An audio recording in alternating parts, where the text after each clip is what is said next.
अस्सलाम वालेकुम, my name is advocate मन्ना शरीफ मिर्ज़ा और आज मैं जिस वाले से इन्फॉर्मेशन आप लोग के साथ शेयर करने वाली हूँ वो इन्फॉर्मेशन कुछ इस वाले से है कि अगर हस्बैंड रिफ्यूज़ कर दे हुला के डॉक्यूमेंट्स के ऊपर साइन करने के लिए तो इस वाले से कानून क्या कहता है। तो इस वाले से इन्फॉर्मेशन आज आप लोगों के साथ शेयर करूँगी। इस वाले से काफ़ी सारी क्वेरीज भी थी, क्वेश्चंस पूछते हैं लोग। तो सबसे पहली बात ये कि अगर देखा जाए तो हुला का कॉन्सेप्ट ही क्यों है?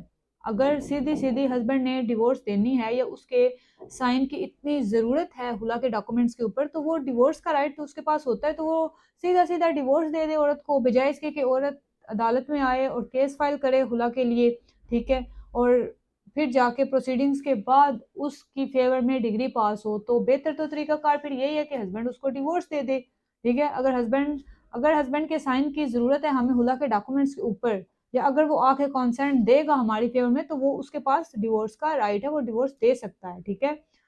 अब डिवोर्स के भी डिफरेंट काइंड्स हैं, ठीक है? काइंड्स के हवाले से अलग मैं वीडियो एक अपलोड करूँगी जिसमें डिफरेंट काइंड्स ऑफ डिवोर्स आपको मैं डिस्कस करके बताऊँगी। अब इसमें औरत के पास एक और राइट होता है अगर आप उसको तलाक तफ़वीज़ कर देते हैं, तलाक़ तफ़वीज़ का राइट, ठीक है?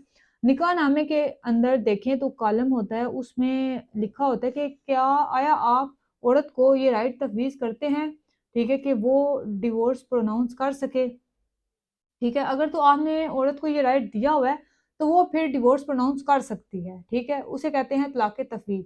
या एक और होता है जिसमें तलाक़ की किस्म है mutual consent, by mutual consent, ठीक है? उसमें दोनों की रज़ामंदी, दोनों पार्टीज़ की, हस्बैंड की और वाइफ़ की दोनों की रज़ामंदी होती है रिक्वायर्ड, और उनके साइन होते हैं दोनों पार्टीज़ के, ठीक है? वो हो गई by mutual consent of parties, ठीक है?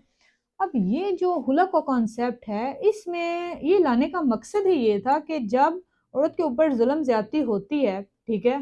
या हस्बैंड उसको मारता है, पीटता है, लेकिन उसके पास कोई ऐसा सॉल्यूशन नहीं था, कोई हल नहीं था कि वो उस चीज़ को फ़ॉलो करके इस चीज़ से जान छुड़वा सके। क्योंकि यही कॉन्सेप्ट पीछे कस्टम से चला आ रहा है कि जी हस्बैंड के साथ, जिस हस्बैंड के साथ आपकी शादी हो गई, आपने ज़िंदगी उसी के साथ ही गुज़ारनी है, चाहे वो आपको मारे, पीटे, जो मर्ज़ी करे, ठीक है? मतलब कि आपके पास औरत बिल्कुल निडाल है, उसके पास कोई राइट नहीं है, वो कुछ भी नहीं कर सकती, और इस चीज़ का फ़ायदा उठाते हुए हस्बैंड फिर औरतों के साथ ज़्यादती करते हैं, ज़ुल्म करते हैं, उनको मारते हैं, पीटते हैं, उनको उनके राइट्स नहीं देते, ठीक है? तो हुला का कॉन्सेप्ट लाने का मकसद ही ये था। इसके पीछे जो रीज़न्स हैं, या अगर हुला के ग्राउंड्स देखे जाएँ, हुला के जो ग्राउंड्स हैं जिनकी बेस पे जो औरत है वो हुला ले सकती है, उन ग्राउंड्स को अगर आप देखें, तो वो कानून ने 1961 का जो मुस्लिम फैमिली लॉ ऑर्डिनेंस है, उसने कुछ ग्राउंड्स मुकर्रर किए हुए हैं कि अगर ये ग्राउंड्स हैं तो फिर औरत हुला ले सकती है, ठीक है? 2016 तक ये ग्राउंड्स हमें वो साबित करने पड़ते थे एविडेंस से कि वाक़ई आपके हस्बैंड ने आपको मारा, आपके ऊपर ज़ुल्म ज़्यादती हुई है, या हस्बैंड को जेल हो गई है लंबे अरसे के लिए, या उसकी इम्पोर्टेंसी का मसला है, या कोई सॉलिड मतलब कि रीज़न हो, ठीक है? या आपको पिछले 4 साल से वो मेंटेनेंस पे नहीं कर रहा।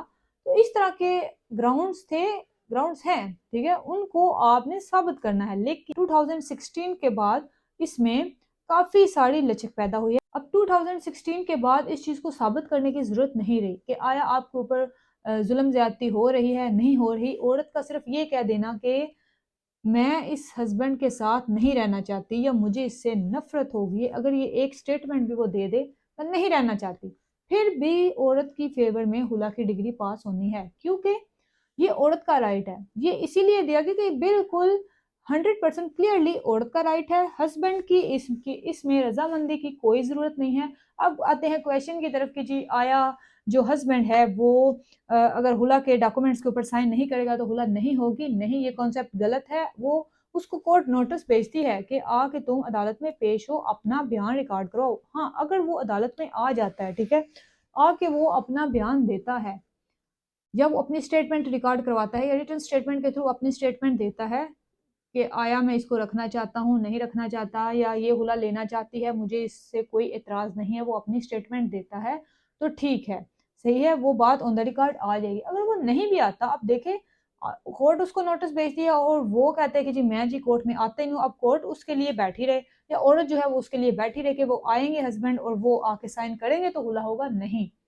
वो आता है तो वेल एंड गुड, अगर नहीं आता तो फिर भी एक्स पार्टी होके औरत के स्टेटमेंट के ऊपर हुला की डिग्री पास हो जाती है। तो ये क्वेश्चन जो आप लोग पूछते हैं कि जी हस्बैंड के साइन की ज़रूरत है, या कुछ लोगों को मतलब ये कन्फ्यूजन होती है, या कुछ लोग उनको राय देते हैं कि नहीं जी हस्बैंड के साइन तो आपने करवाने हैं, या कुछ इवेंट्स के जो क्लाइंट्स होते हैं वो आके कहते हैं कि नहीं जी मैडम आपने दूसरी पार्टी के साइन करवाने हैं। भाई हमने कैसे साइन करवाने हैं, हमारा जो तरीकाकार है अदालत का, हमने तो उनको नोटिस भेजी, अगर वो आता है तो ठीक है, उसको इंटीमेट तो कर दिया गया। अब वो नहीं आता तो अब हम उसके साइन के ऊपर बैठे रहे कि वो आके साइन करेगा, तो ये चीज़ ना तो मैंडेटरी है, ना ही कानून में है, और ना ही इसकी ज़रूरत है। ठीक हो गया।